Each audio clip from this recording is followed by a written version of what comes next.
Saudara-saudariku yang terkasih, salam sejahtera bagi kita semua. Kembali melalui tayangan ini saya mengajak Anda untuk belajar dan bermenung bersama melalui Injil Matius pasal 8 ayat 1 sampai dengan 4. Di dalam Injil pada bagian ini diceritakan mengenai orang yang berbondong-bondong mengikuti Yesus setelah Yesus menyampaikan sabda di atas bukit. Ketika itu ada seorang yang sakit kusta yang mendatangi Yesus dan berkata, "Jika engkau mau, engkau bisa mentahirkan aku."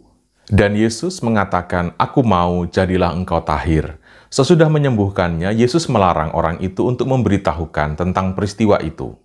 Saudara-saudariku, pada poin inilah saya ingin mengajak Anda semua untuk bermenung, mengapa Yesus melarang orang yang sakit kusta yang disembuhkannya itu untuk memberitahukan peristiwa kesembuhannya selain kepada imam sebagaimana hukum pada waktu itu.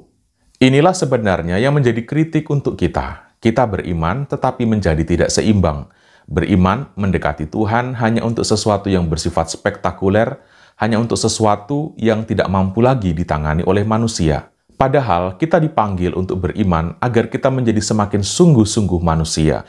Ketika kita menjadi semakin sungguh-sungguh manusia, maka kita juga akan menjadi sedemikian ilahi. Sebab keilahian bukan didapat ketika kita menolak kenyataan manusiawi. Keilahian justru kita dapatkan ketika kita menerima seluruh kenyataan kemanusiaan kita. Kita bisa lihat di sekitaran kita. Semakin orang beriman, tapi nyatanya semakin tidak manusiawi. Semakin terlihat dekat dengan Allah, tetapi semakin aneh dalam hubungannya dengan sesama.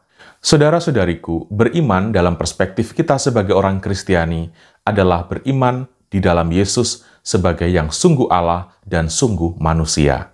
Itu artinya kita beriman bukan hanya sekedar untuk mengakses keilahian, tetapi juga untuk belajar tentang kemanusiaan. Hal inilah yang seringkali gagal ditangkap dan gagal direnungkan oleh kebanyakan orang Kristiani. Kita beriman, mendekati Yesus, memuji dan menyembah Yesus hanya untuk mengharapkan mujizat, hanya untuk mengharapkan perubahan-perubahan di dalam hidup kita. Padahal panggilan untuk beriman sebenarnya adalah panggilan untuk berbuah, bukan sekadar panggilan untuk mengubah. Dalam banyak permenungan, saya kerap kali mengungkapkan bahwa kebanyakan kita sebagai orang Kristen dalam beriman mengharapkan perubahan-perubahan yang signifikan. Padahal ukuran dari beriman itu sebenarnya adalah apakah kita bersama Yesus itu mampu berbuah di dalam setiap kenyataan yang sedang kita jalani.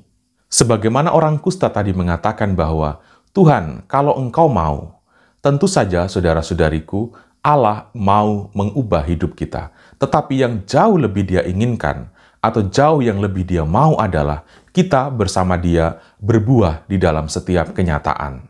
Secara pribadi, saya seringkali berpikir dan bermenung, jika dalam kemiskinan saya lebih banyak berbuah daripada ketika saya berada dalam kelimpahan, mengapa saya harus menggerutu dan menolak atau bahkan mengutuk kemiskinan? Ketika di dalam kesepian, saya justru lebih banyak berbuah daripada ketika berada dalam keramaian, mengapa saya harus menggerutu banyak ketika berada dalam kesunyian?